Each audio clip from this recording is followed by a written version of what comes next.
Welcome to another edition of She Unleashed. She Unleashed is, of course, brought to you by yours truly, Tunzelana, and it is directed to corporate women, professional women, entrepreneurs who are looking to make the next big moves, but you are still withheld, you're still thinking, you're scared to make the best move. We bring you the best globally, and we bring you the best women who've been out there. They've done it, and they're here to share with their sisters. Today we have an amazing speaker, an amazing woman that I'm not just saying amazing about. She is really on another level, but humble enough to really be down to earth and share with her sisters. She is an amazing Dr. Sibongiseni Tunzelana Thotsejane. She'll correct me. She will just practice now, but it looks like it's not going well. And she is a co-founder and CIO of FlavaLite Innovations. And with her accolades, and many accolades, and I'd like to just mention a few. She is the commissioner of the Presidential 4IR Commission, and that was according to a specific selection by the president himself. He is an adjunct senior lecturer in big data analytics at UCT. She is also in the academic advisory committee for South Africa. That's through the Sweden University Forum. She has many accolades. I told her, I said, we'll shorten your accolades for tonight because you are just a multifaceted woman who really has not just broken through fields that was male-dominated, but she's done it with excellence and she's got the t-shirts to show. Dr. Tunzelana, it's such an honor to have you on board. Welcome to She Unleashed. Thank you so much, Queen Tunzelana. I really appreciate the invitation. I'm so humbled and honored to just be part of She Unleashed. We've been following She Unleashed together with my team, and we are so inspired and we are so privileged and honored to be part of it tonight.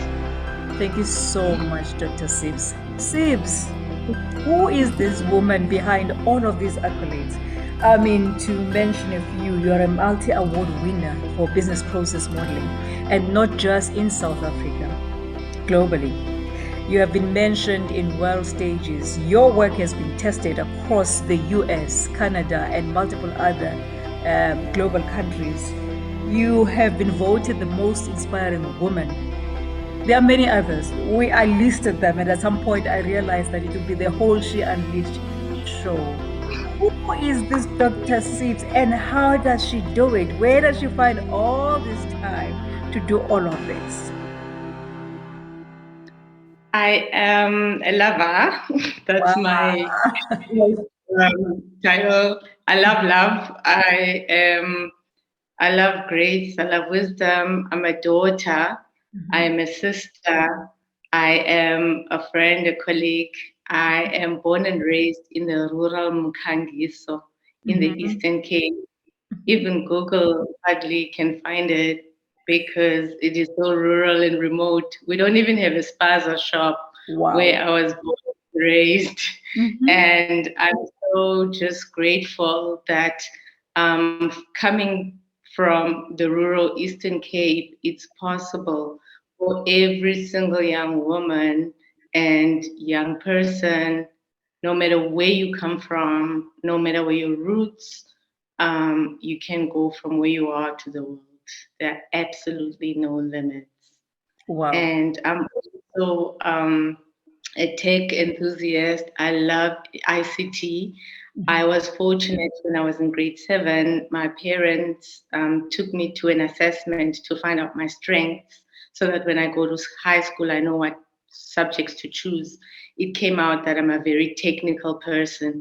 I was very good in math. I used to get awards for maths Olympiads in the province, and I was very good in English and spelling bees and science and biology. So the assessment came. Then we thought when I'm finished with grade 12, then I must follow a technical route. Even though in my rural area, they think that when you've achieved something, you must be a medical doctor or a lawyer. So I said to my mom, may I please be a computer person? I'll be a doctor in computers rather. I don't want to be a medical doctor. So in my silent protest of not wanting to be a medical doctor, I promised my mom that I'll do like a PhD in computer science or information systems. I'll be a doctor in something. Wow. That is so amazing. And you know what? You mentioned love, and love is such, it is so much part of you. You are an anchor. Since being introduced to you, that's what is coming through. You honor people, you just love people. Where is this coming from, Dr. Sibongiseni? Is it something that you've always grown up with, or is it just Sibongiseni in her formation years? She realized that she loves love. I believe that it comes from the parents, from the family. I believe that the family is a microcosm of society. Mm-hmm. We were fortunate to have a father and a mother who loved each other unconditionally. My dad and my mom role modeled to us how a man would love his wife, only his wife, and a lady, a woman who's a wife would respect the husband no matter what. And then we were raised with siblings that you must respect your elder sister. As a result, I've got a 7-year-old sister called Sis Unati. We call her Snari because we were forced to say Sisi. And I had to put, you can't just call them by the name. You must say Puti. So love and respect was modeled to us by words and deeds. And also we're taught to love our helpers, our friends, the people at church in our community. My dad, you laugh at this. He was not as educated as my mom, but he was an entrepreneur. He loved ballroom dancing.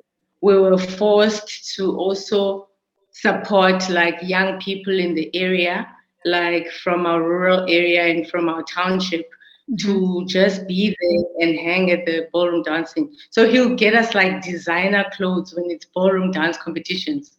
Like it must be the only one, you must be the best. But when it's ballroom dance competition, the very same designer clothes, my dad will take them and give them to other young kids from other families, and without our permission. And he said, you cannot be attached to things.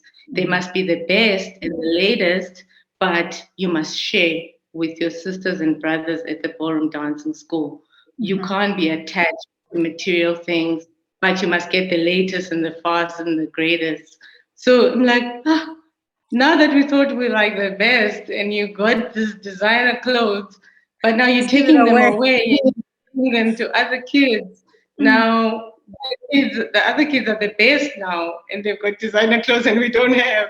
And they said, that's how life is. You love yourself and you share with others the same way you love yourself. You can't give them less than or things that you're not valuing and treasuring.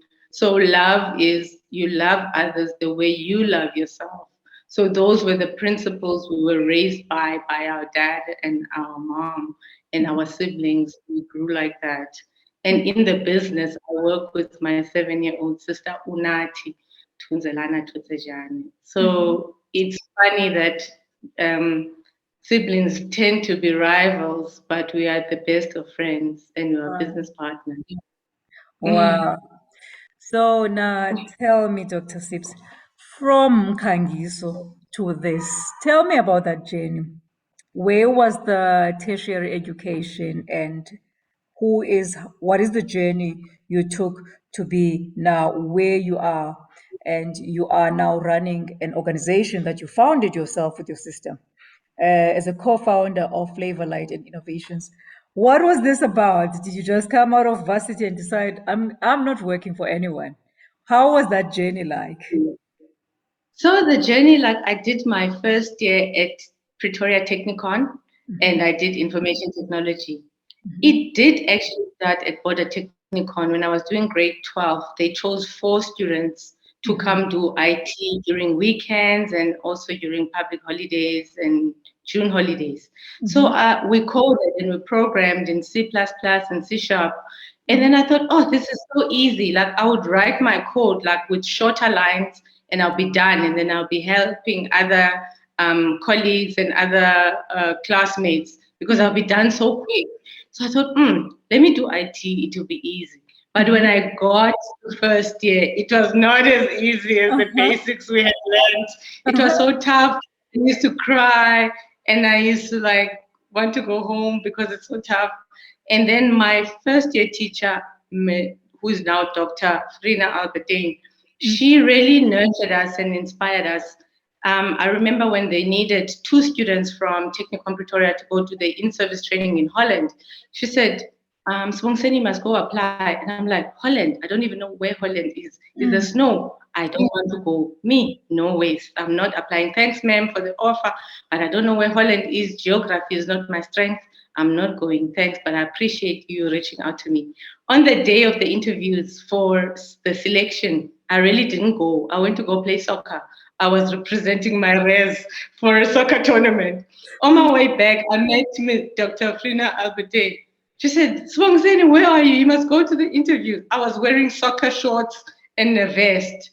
And then I went to the interviews all sweaty. And then I was nominated and selected to go be a programmer in Holland for network solutions at a company called, for a portal called Zook.nl. It's still today. So we programmed it with another lady called Vicky and together with the team in Holland. That was when it was my first time in a flight from going for a job to program a portal, being selected because I was thinking, oh my gosh, they're like other kids who started programming when they were in standard 2. For me, I only learned programming in grade 12. There's not a chance I'm going to make here in these selections. And by grace and by favor, I was the one. So that's when I started coding portals that are still available and used in the global forum to this day. Wow. And then from there, I loved the world. We used to travel over weekends to see other countries in Europe. And then I grew in my technical skills being a programmer because it was like web-based programming like Java and JavaScript.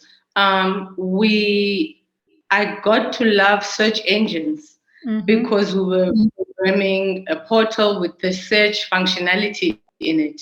So that's where I started loving big data. I wanted to know, why is that website coming first in the rankings? Why are these websites are first on a web search engine page? So that's when the love for data analytics and search engine optimization came in. And then I grew to become a web analyst, a data analyst, and then I became a thought leader. I was doing this in parallel with my postgrad studies. So as I was working, I saw that there are a lot of flaws that the search engine optimization specialists are cheating the clients. And I wanted to find out, how can I protect the client in this way that they're not telling them the truth about what's happening with these rankings. So I thought, okay, let me do my PhD in big data analytics. It was still web analytics at the time. So I was registered with UCT. I was registered with the University of British Columbia. I had an exchange program to Ryerson University. I was typically in 3 universities at the same time, trying to figure out the best of the best information of how I could create a big data analytics business process model that could be used by industry and solve the client's needs truthfully and let them know the truth about what happens. And also, it's not as expensive as they should be charged. They should be charged fairly for the service. But I can't say that without anything that I have innovated. And I said, who does this best in the world? I'm like, it's Google. So I said, I'm going to Google Silicon Valley, San Francisco. And I'm like, how am I going to get there? I don't even know anyone at Google. I don't know anything about how to get there. So I called the South African embassy. I called the American embassy. I called Google. I tried to find their number. For 6 months, there was a number that was not working on their site that got me nowhere. As I'm searching, I'm going to Google. I was telling my family, they're like, okay, you must go to Google. How can we support you? Okay. And I'm like, I'm going to figure this out. And then I got nominated to be one of the 12 women in ICT to go to the US for a 3-week study in a university in Washington, D.C., in Maryland. When I got there, so they said, "Why are you here?" I'm like, I'm grateful for the program, but I'm going to Google. But they said, but the program never said you're going to Google. They said you're just going to Maryland for 3 weeks and shadowing other ICT women in business. I'm like, yeah, I will do that. And over and above that, then go to Google. They said, but you don't know anyone at Google. So I was paired with mentors when I was there. One of the mentors took it upon herself to help me find someone who works at Google. After I finished my 2-week program, I was smuggled into Google through my mentor's friend who I shared for a day. I had to pretend as if I'm like shadowing my mentor's friend and going with them at work. And then lo and behold, that friend was a head of the analytics session where I wanted to do my research in order to figure out why are these search engine optimization rankings the way they are, and how can we help clients smarter, truthfully, and cost efficiently so that they also be ranked the way they want to be ranked. From there, Google never wanted me to go. They're like, how can we have you here and keep you? So I built the relationships and I built some friends within the analytics team, and I managed to do my research, and I managed to create my own big data analytics business process model. I started testing it in a number of countries: Finland, Canada, America, UK, Philippines, Manila, and then South Africa. And it was my PhD study. And that's how I got my PhD.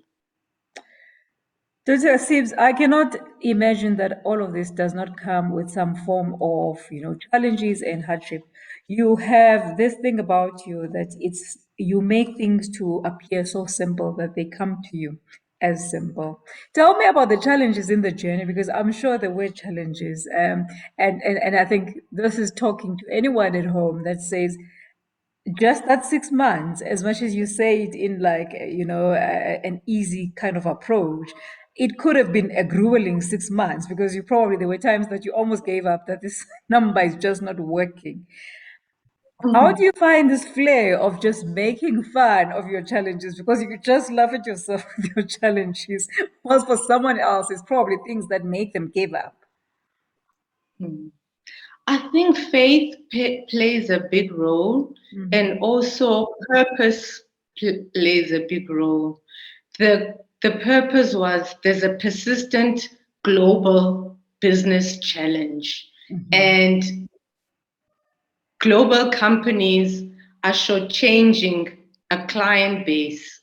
And I was fortunate to also have worked for Pru Health, which was a merger between Prudential and Discovery.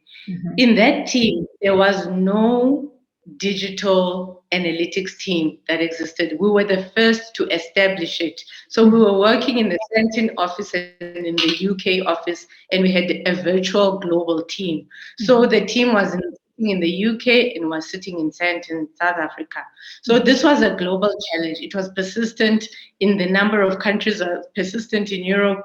And I'm thinking, if I'm solving this persistent business challenge, I'll be solving it for Europe and I'll be solving it for Africa. So now this is a known issue. And how can we do it authentically and truthfully and not shortchange our person that we are serving, who is this, in this instance, business market?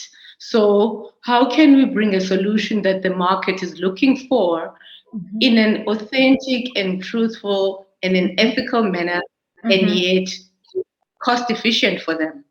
No one is coming up with this answer. So we said, okay, together with the team collectively, and also I will drive it through my studies. And also, I didn't want to do a PhD study that was going to gather dust in some university, because I can't afford it, right? I'm coming from a rural area. Every effort must translate into return on investment, because I need to go back home and and just add value, You can't just spend all this money and years and you can't remember where you come from. I'm thinking, I have to just find out how I'm going to get a return on investment in this, but find something then that someone is looking for really, and there's no clear, truthful, authentic. I can see the fictional answers and the expensive solutions, but how can we come up with an authentic one that's really truthful and that's not shortchanging the end user, which is the business market in UK and Africa. And that was what kept on driving me, the purpose and the why we're actually doing this. You have managed to break barriers. And I think that's the title of today's topic. Were you even aware that you are breaking barriers? Was it an intention from your side to say, I will be the first, I will break barriers? Or is it what you are saying that it was really linked to purpose? It was really linked to, answering to a problem, a global problem? It was really purpose. I didn't even know that I'm breaking barriers. I was just feeling that I'm driven and there's a persistent challenge and there isn't an answer yet that is ethical and truthful. And I'm also observing a threat to clients and to the market that they're not being told honestly and truthfully what really is going on. So I thought there's an opportunity to be ethical and bring an ethical solution in a very cost efficient manner. So I think that was what's driving me, because the challenge was persistent and I felt that I there is a way to find out, at least to strive and to try. Okay. And tell me in this And I was at the end of it, so I had to finish my studies. So That's amazing. It's such an incredible story. Tell me, at this point in time, it was still a very male dominated world, especially big data, IT. And did this ever bother you? Did it even matter? Because you seem to have been single minded about getting to the answer and getting to a solution. Was it ever a fact in your world that you were maybe a lady amongst many other male peers, and there was not necessarily ladies that you could lean on or be supported by in the structures? I was actually fortunate that in my journey I had mentors and I had coaches. And I dropped out 3 times. As I told you, I was registered in 3 different universities at the same time. And also the cost of being an exchange program student in Canada, and it was minus 35 degrees Celsius. I hate cold. I can't function when it's cold. So as a person, I love warmth and warm weather. Now I'm finding myself in Canada on an exchange program, and I quit. I'm like, I can't do this. I'm not. And then also philosophy. I'm not a philosophical person at all. I want to see something. I'm technical. I'm coming from a technicon. I want to break things. I want to connect. It must run. I must just run a program. It must give me an answer. Now I must think like a philosopher. Maybe there's truth. Maybe there's no truth. That was my first point of me dropping out of PhD. I'm like, I'm not doing this. Thanks. It was nice, professor. I'm leaving. I left. And one of my mentors, Honorable Sisle Koza, said, Sibongiseni, you start something, you finish it. You said you want to go to Google. You said you want to finish this.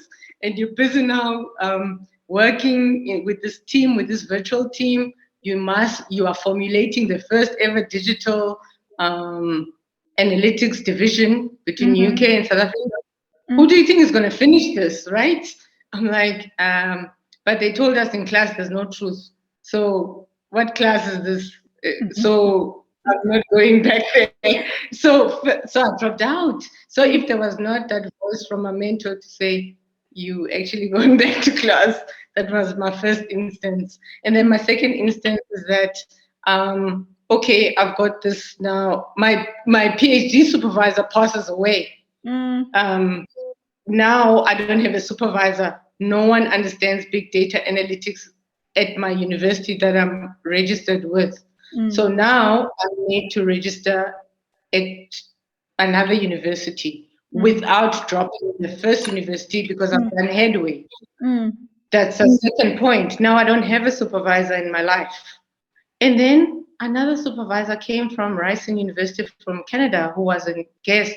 He says, your supervisor, before he passed on, he said, I must make sure that you finish your studies. You had started, you've shown some interest. And I'm like, no, I'm done with this thing. I'm not going back. Why is my supervisor passing away? Like, thanks for your concern and for coming all the way from Canada. I'm not doing this. And then he says, let me see how far you've gone with your studies. I'm like, I'm doing web analytics.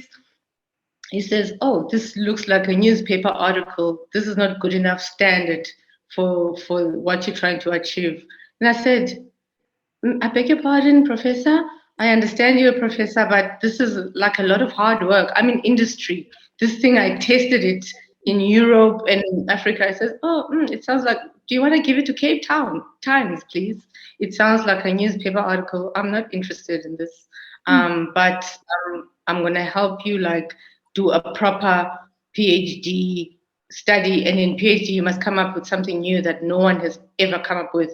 This that you've come up with is not good enough. And I'm like, who is this person? And yet he said, my supervisor said he must make sure I'm finishing. I'm not working with this person. I'm quitting again. So in my third attempt of quitting, the very same person who was very harsh with me is now my spiritual guide. He helps me meditate. He became my PhD supervisor. He arranged my exchange program to Canada, and also with University of British Columbia. He made sure I had 50% of the funding, and now like we are still, he's still my mentor. I called him last night. I just needed some wisdom and guidance. He's part of my mentors, Professor Ojilanke Ngwinya.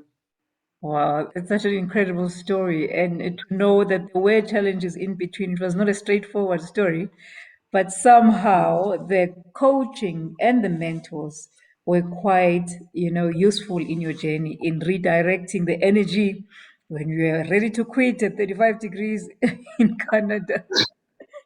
Minus. And minus 35 degrees in Canaan. It's such an incredible story. There is something about you that is, despite all of these accolades, it's like you are detached from everything that is happening. And there is this greatness and awe that we look at you with.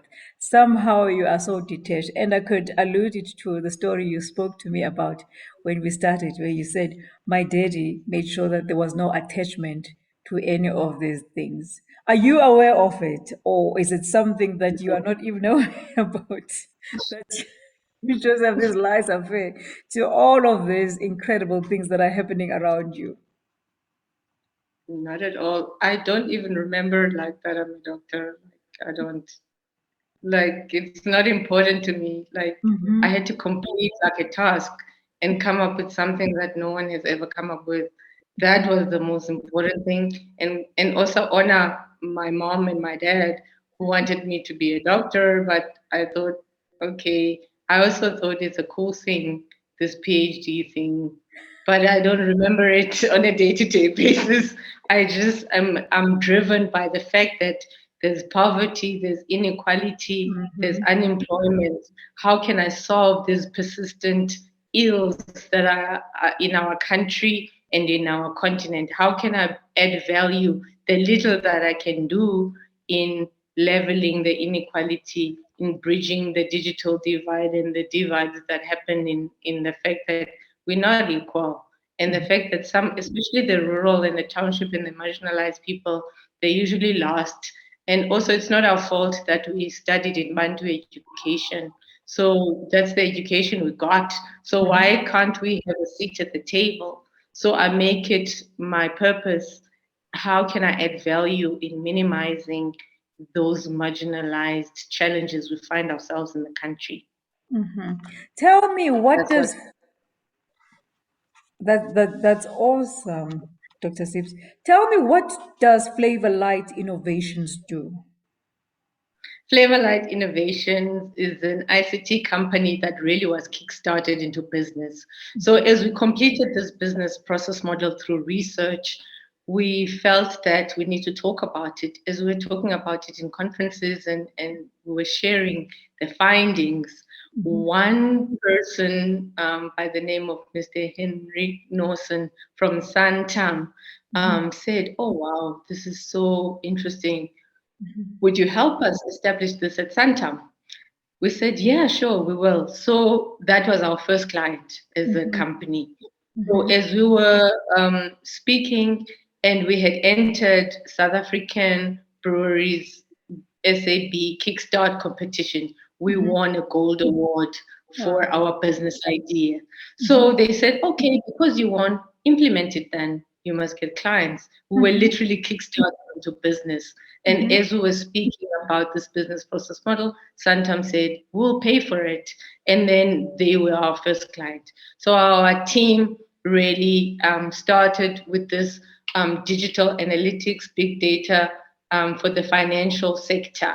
And then as we were implementing it over 36 months, they were our own and sole clients. So we put 1,000% effort in ensuring that we cannot fail. It's our first big client. And we are Black females, and it's in Cape Town. It's not easy. We're not easily believable. So we went all out as a team to say, we're going to offer big data analytics services. We're going to offer search engine optimization. We're going to offer the newer services that were coming in. This was like 2010, 2011, before big data analytics, before IR was fashionable. So we were fortunate to have that kind of a client who was supportive and enabling. We taught them, we did skills transfer, we sat on site, and we grew from there. So what FlavourLite Innovations does, really, we bring innovation into your business strategy using ICT and the fourth industrial revolution services and products. We also do application development, especially secure application development, where you own and custom-made applications, and with the emphasis on mining your own data that we help you, that you mine and you appreciate data sovereignty, and also with a high level of security, because now it's a cyber security age. There's cyber threats. You have to be conscious of elements of security and cybersecurity. So that's what we really specialize in as FlavourLite Innovations. And then as we were implementing in our client sites, we felt that there's some readiness assessment that needs to be done. Sometimes the client's ICT infrastructure is not ready for the fourth industrial revolution services and products. Then let's enable them, let's get them ready so that they can get the best value out of the value added services that they are getting from us. So we grew into then the readiness assessments and helping our clients get ready for 4IR and us enabling their business strategy through ICT and 4IR. Wow, that's That's what we pretty incredible. much. That's incredible. And now tell me, how has the industry shifted, like in your understanding, saying that you're taking it back to when you started in school? Are you seeing more introduction of women? Because there are quite a number of women that are starting to show up in the ICT space with big data analytics. Do you think there's hope for women to be much more included in the data space? Yes, it's a firm yes.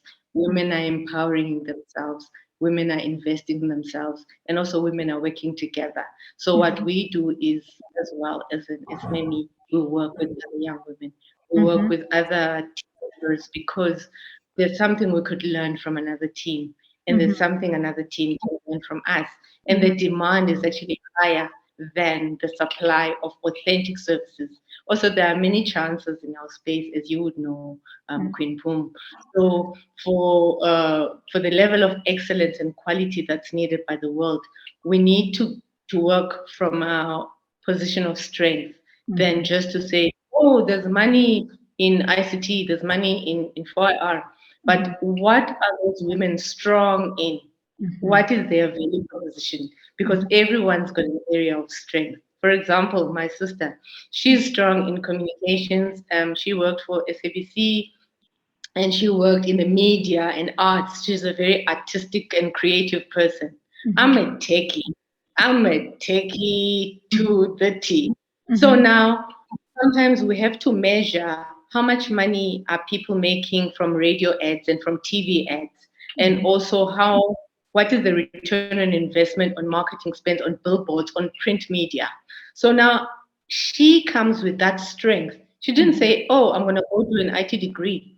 She's strong in art and she's strong in media. She's strong in communications and that's her area.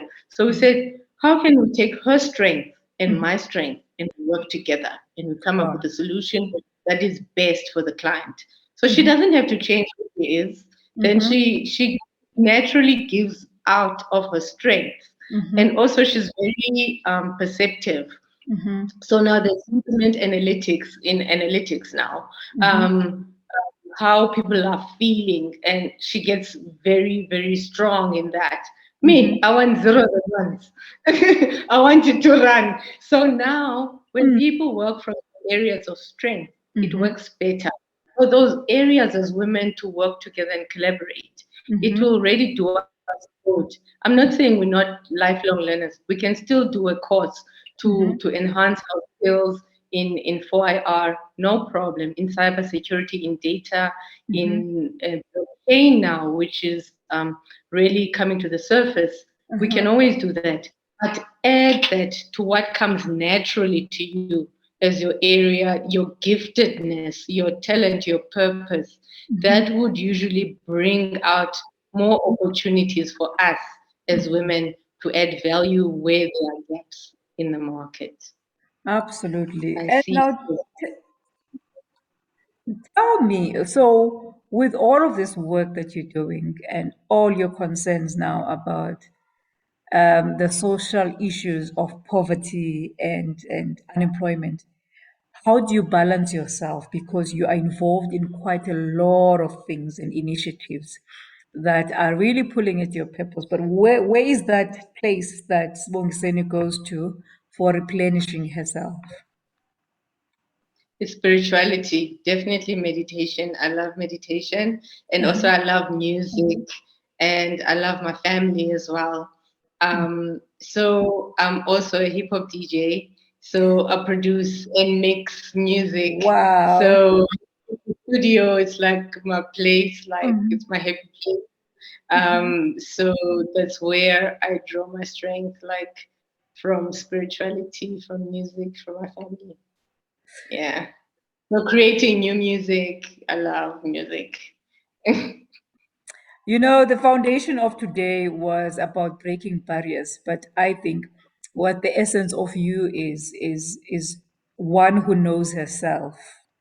And from knowing yourself, everything just comes natural to you because it's no effort at all. As I'm looking at you and I'm looking at the strides you've made, it's like everything was just drawn to you purely because you did not fight for anything. You like was you just were. You were just Sibongiseni, and somehow the things that were meant to come your way came. And you naturally also, walked into your purpose. And you say it. You say, my purpose was to solve this. And in solving this, that's when all the accolades were.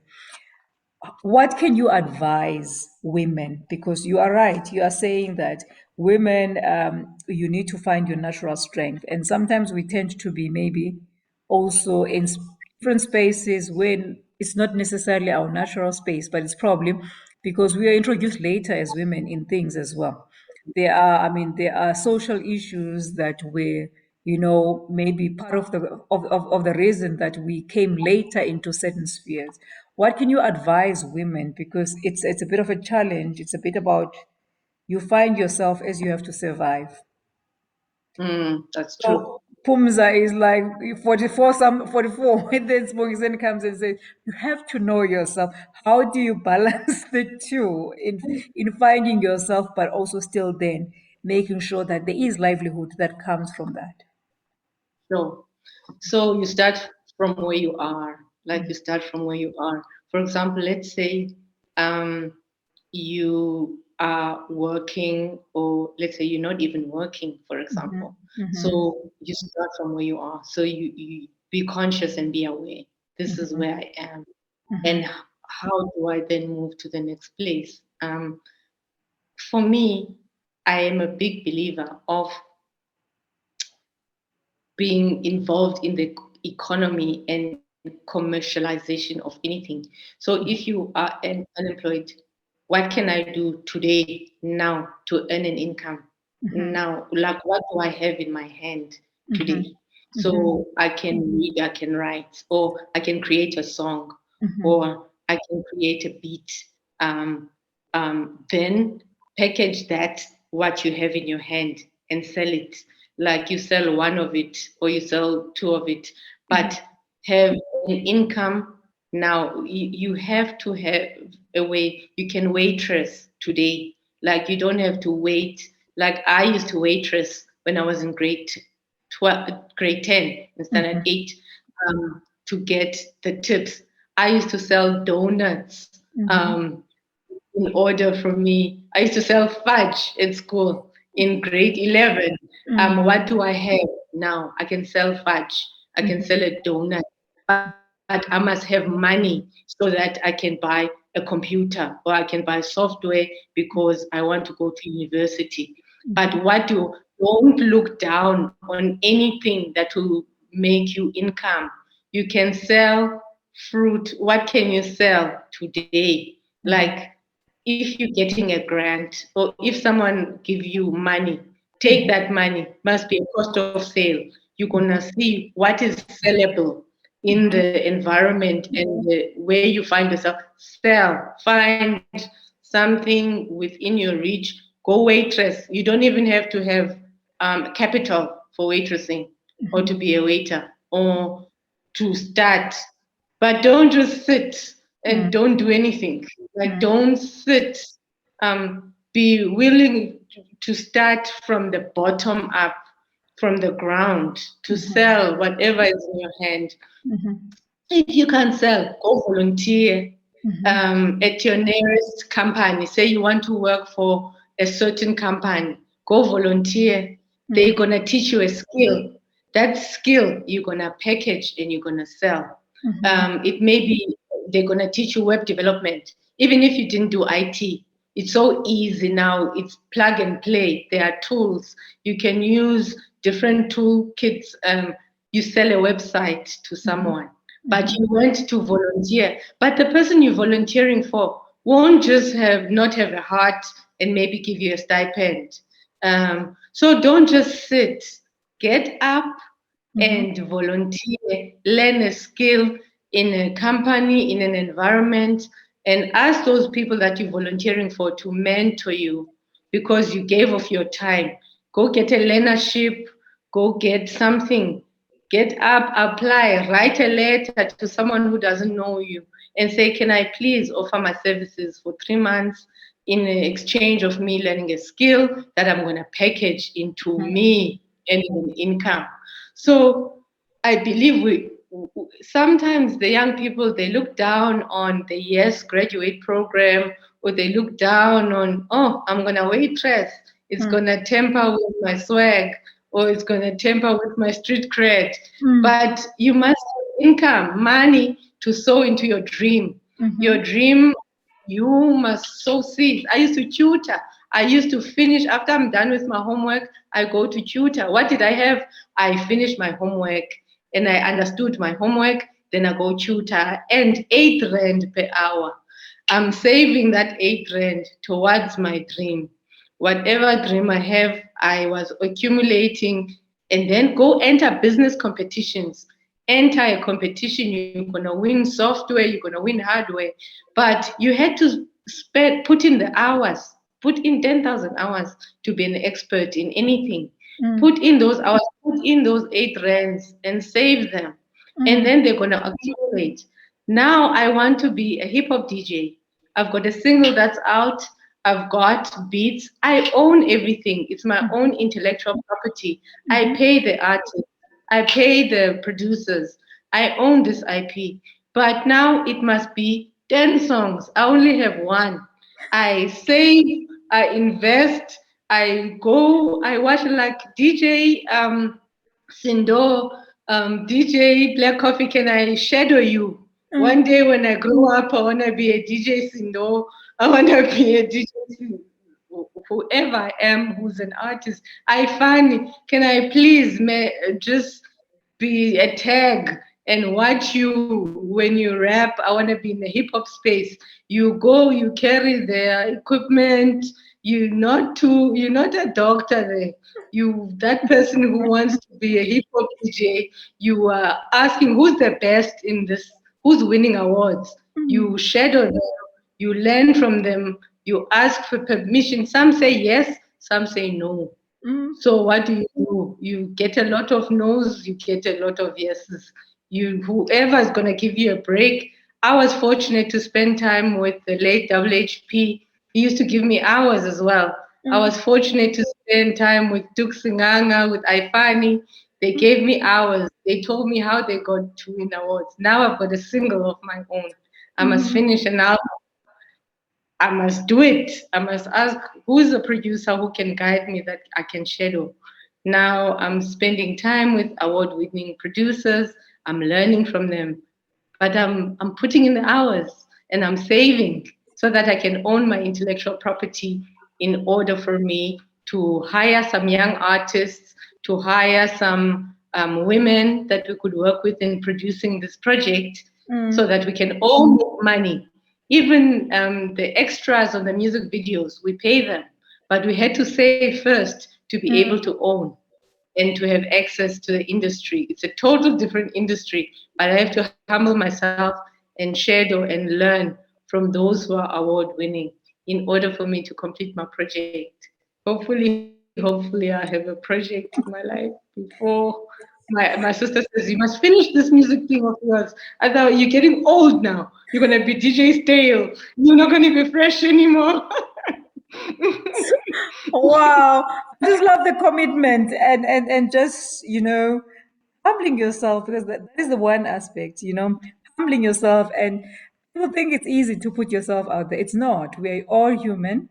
You all take pain from rejection and the no's and the whatever. But because your dream is so clear to you, you keep on going. And sometimes it's like what you're saying. It's like you're putting all this effort and there's nothing that is coming out. Or Only one single. My mom says, this single doesn't even have siblings.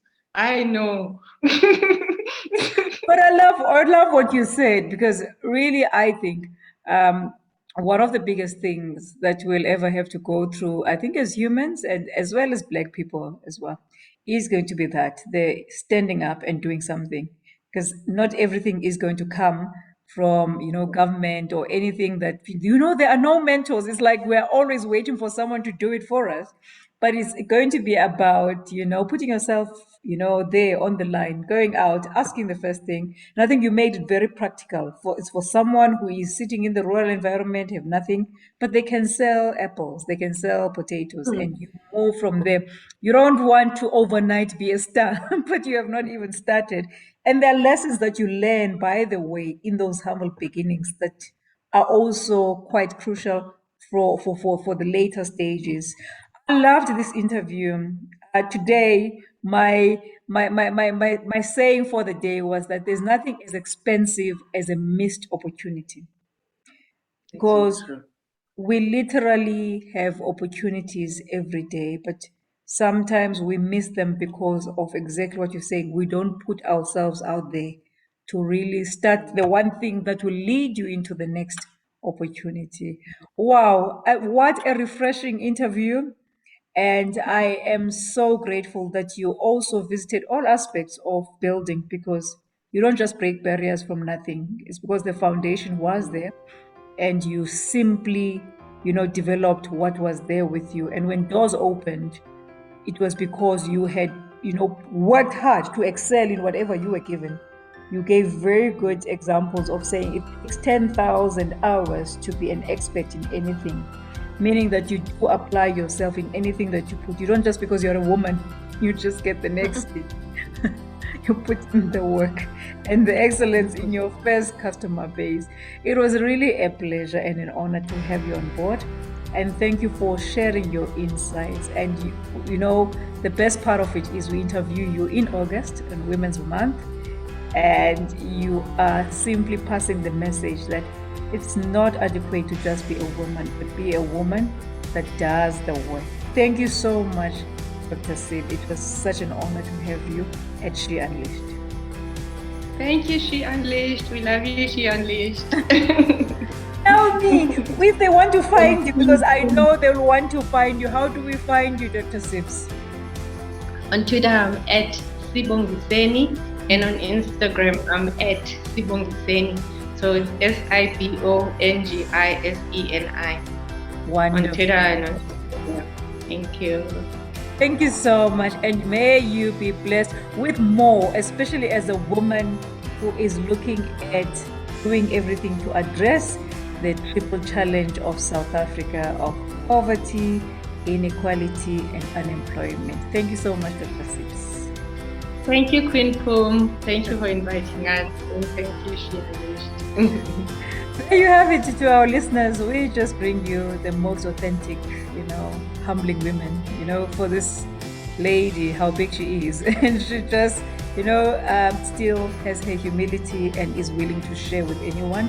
And she's showing that she has it. Everyone has it. You can start from nowhere. Our listeners, we'll see you next time.